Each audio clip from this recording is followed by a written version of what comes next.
Yo, what's up? What's up? It's your boy DMO Domuto back with another video. Yes, sir. Yes, sir. Yes, sir. Today watching another Patrick CC. Y'all already know. And we watching um he didn't sell his soul, Chamillionaire or some shit. I don't know. He never sold his soul and still made 50 million. Okay. I see Chamillionaire, Chamillionaire with the you see me rolling, they hating, controlling and trying to catch me riding dirty. Hold on, Reed. You kind of catch me riding dirty. Yeah, like it's. So we gonna see how the dude made 50 mil, 50 mil. One-hit wonder is a term often used to insult someone. Even though nothing really defines a hit, it's used to insult an artist who's only had one very popular, viral, or maybe Billboard charting song. I guess if someone is actively pursuing music, this is an insult basically saying they've already peaked and they won't ever outdo themselves, which is a pretty harsh burn. But what about someone who recognizes that they are a one-hit wonder and doesn't try to outdo their previous work? What about someone who embraces change and moves into a totally new career and becomes even more successful than their one hit? Today we are talking about Chamillionaire, a rapper who had one mainstream hit song, Ridin' Dirty, which gave him enough fame and fortune to escape music forever and move on into a new career where he would generate tens, potentially hundreds of millions of dollars. Look at all the jewelry, all the clothes, all the brand new cars, all the fancy houses. We ain't drinking water? Seems like the general understanding of rappers is that they are filthy rich. Even your average upcoming rapper is probably flashing cash and flexing their lifestyle that they've probably... Where they got all this money from? Most rappers are not as rich as they portray themselves to be. Fake it till you make it, they say. It's rare that these artists can amass tens of millions of dollars just based on their music. Why? In short, the music business is designed to get labels more rich, not the artist. It's often where rappers sign terrible contracts, do not own their creations, and only make around 20% of the revenue that it generates. Chamillionaire saw the trap. He experienced what it was like to have a label take advantage of an artist. One time he even learned the label was hiding $600,000 from him. But the funny thing about it is, he never started music to get rich. I know it's hard to believe that a rapper named Chamillionaire isn't all about money, but his name is inspired by him relating to chameleons. Hakeem Sariki was an introverted guy who was very curious and very observant. While attending Jersey Village High School in Houston... You ever heard that story of him and Michael Jordan? That shit was stupid. Like, he tried to dap up Michael Jordan, and Michael Jordan just disrespected the nigga right in front of him. Like, he wanted a picture with Michael Jordan. Michael Jordan was like, no, blah, blah, blah, blah. I was like, damn, nigga. Houston, Texas in the mid-90s. He watched kids at school freestyling at lunch. He sat back for weeks watching. What made the crowd react? He thought he could do it better than them. He recognized that people would go crazy when you rapped about someone's hat or shirt, so that they all knew you just thought of the line off the top of your head. You the poster boy for Acne Cream. Damn. So he practiced freestyling off the top of his head to gain respect from his peers. One of those peers was Paul Wall. They grew up on the same street, knowing each other since they were toddlers. They both attended Jersey Village High School, and Chamillionaire always looked up to Paul. He was charismatic, someone everyone wanted to be friends with. But Cam was more of a background guy. He liked to blend in and observe. They started a group together called the Sleepwalkers. After high school and a bit more experience in the Houston, Texas rap scene, they rebranded as the Color Changing Clique. They had no management. Paul was the friendly guy who made relationships, and Cam was the hard-headed businessman. They thought themselves to be kind of like a good cop, bad cop, where Cam was the bad cop. They would book their own shows, sometimes doing them for free, just to get their name out there. They recorded mixtapes and printed CDs all by themselves with their own money, and would drive city to city selling them. Cam even had a website in 2002 where he would sell merch, his own CDs, his friends' mixtapes. He had a mailing list that people could join, and even his phone number just posted out there. He knew the value of the internet way before every other rapper. Here's Cam in 2012 breaking down the intricacies of his old website. Okay, I'm gonna make a vault on my website, right? And in the vault, we're gonna have a leaderboard. So all of these fans are gonna do actions for me. I kind of use the military thing. You know, my company is called Chamillionaire. So we started doing levels and badges. Like, you know, you could become a sergeant, a general. And I know all this. Levels in the Chamillionaire. So now these fans have bragging rights. So look, this is some of the stuff I started putting up in the award center.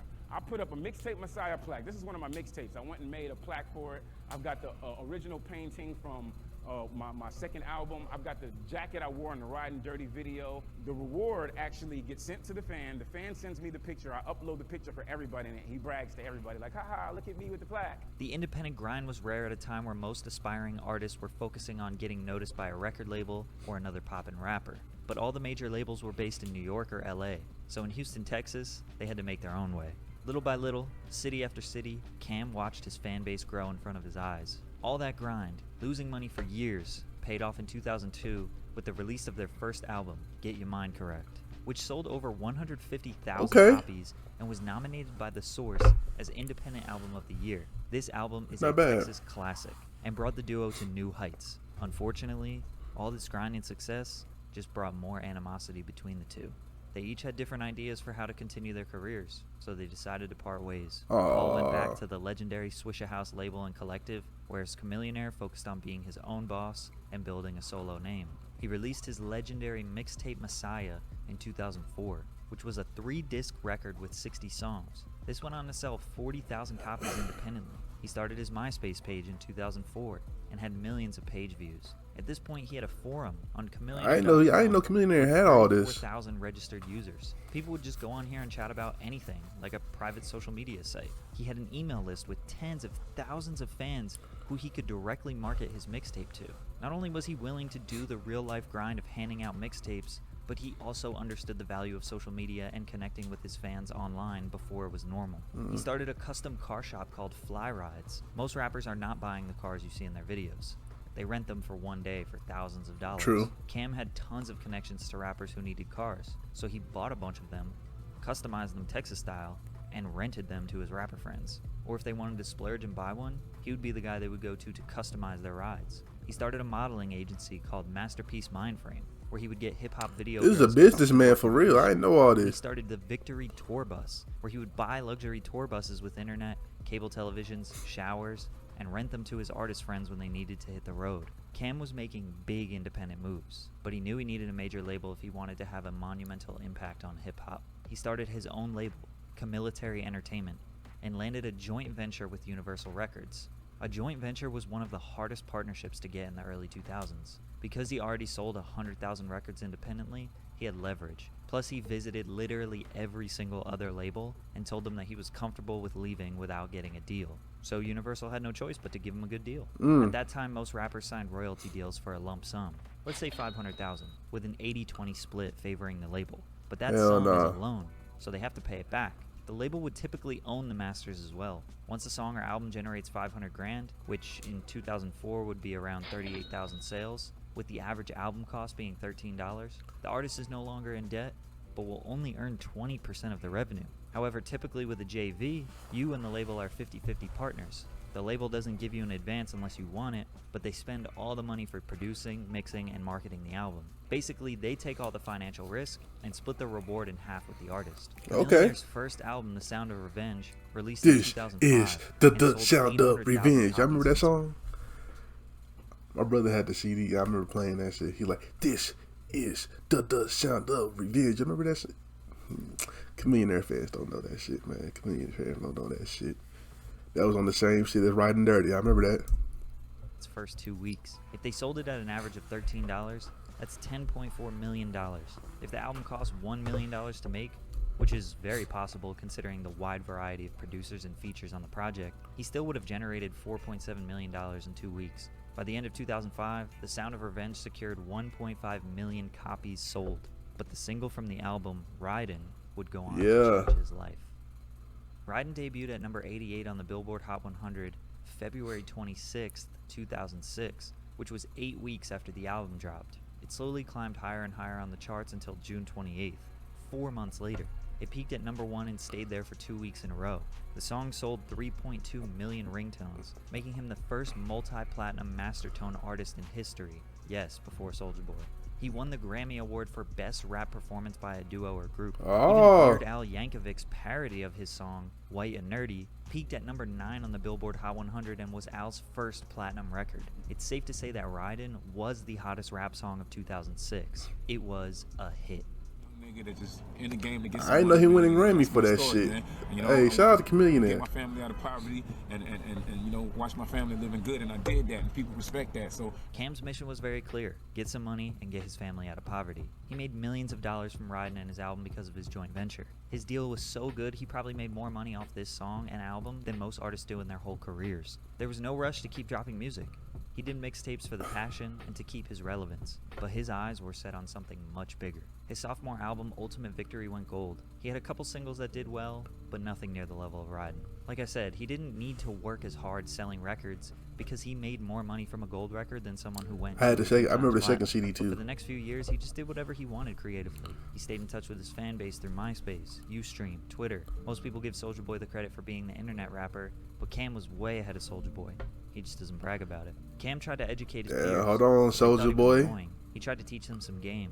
Stay out of the club. Stop wasting your money on your image. They didn't want to hear what he had to say. It was like when your dad turns everything into a life lesson. He was having trouble with Universal. They forced him to put out his Ultimate Victory record as a censored version with no curse words, so that Best Buy and Walmart would give him preferential treatment and put his album in front of 50 Cent and Kanye's. He lied to the public and said he wanted to do a clean record, but he was just obeying the label's commands. He's a few years removed from Ridin', and they want him to make millions for them again. Venom was supposed to be his third studio album to release in 2009, but the label kept trying to make creative changes, which kept pushing back the release. Why you He was kinda- fed up with the music Come on, industry. man. What y'all doing, When I label? got in before, I used to think it was just gonna be like, you know, fun and having fun outside of actual recording.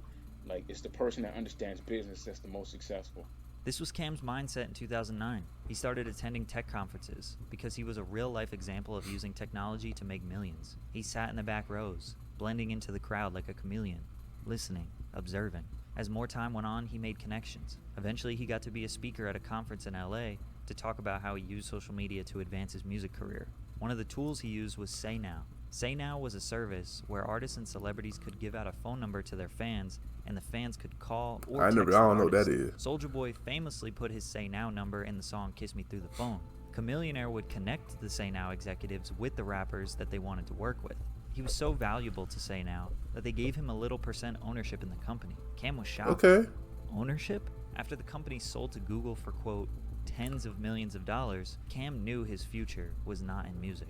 At that tech conference, he caught the attention of Mark Suster. Mark is an American entrepreneur and venture capitalist. He is a managing partner at Upfront Ventures, which is the largest venture capital firm in Los Angeles. Mark took him under his wing into the world of tech, venture capitalism, and angel investing. He invited Cam to private events with executives from Disney, Fox, Warner, media agencies, and startup CEOs. They even co-invested in companies. One of them was Maker Studios, which reportedly sold to Disney for $675 million. Chamillionaire was getting smarter. His friend Nelly told him about the importance of auditing the record label. So Cam hired Jay-Z's auditor to basically conduct a financial examination of the Universal and Chamillionaire joint venture.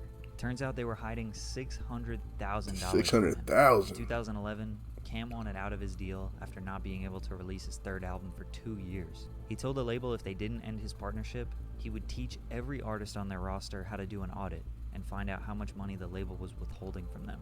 So they let him go. Damn. For fans, Cam was still dropping mixtapes. But You to gangster him, like that? He was done with music.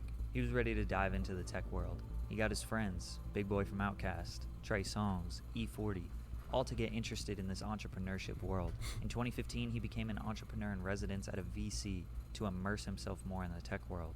Entrepreneur in residence is there's a venture capital firm, and I will go in there and sit in there every day, basically be involved in all the pitch meetings. When pitching to a venture capitalist, I'll be sitting in the room just listening. He invested in Lyft before they went public.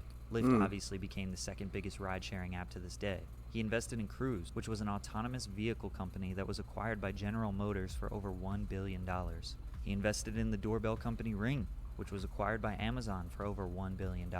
Chamillionaire has established himself as a savvy investor Chamillionaire. who sees the potential in companies. For the past few years, That nigga Chamillionaire make it bang, nigga. he's been working on his app That nigga was Convos, riding which is a dirty. social video app for genuine conversations with real people.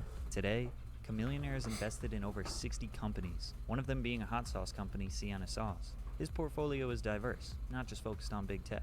The ironic thing about all of this, despite Google saying his net worth is $50 million and that he's probably the richest one-hit wonder of all time, he doesn't want people to get caught up in the money. He's leading by example on how to build wealth. how to play the long game. You won't just jump into Silicon Valley and become a multimillionaire overnight. Since True. 2002, Cam has been ahead of the curve. You saw the websites he was building. You saw him on MySpace and Twitter before everyone else. You saw him selling ringtones, landing a joint venture, then working with Say Now. He knew Spotify was going to take over the music industry in 2010 before it was available in the United States. Cam was always focused on the future, while every other rapper was throwing money in the strip club, buying chains and cars. They are still doing that in 2022. They are stuck maintaining that lifestyle for what? Instagram followers? Look at what he wears now, worth $50 million, versus when he was a rapper worth just a few million. Chamillionaire didn't let the world define him as just a rapper. He got his fame, notoriety, and first fortune through music, then leveraged that to build a second career as a tech investor. Then he used his knowledge as an investor to become a founder of his own app, Convos. I'm not sure what Cam's next move will be, but I'm sure he knows it. And we probably won't find out until a decade later. Okay. One hit. Okay. Man, shout out to Chamillionaire, bro. That shit wild. That shit wild.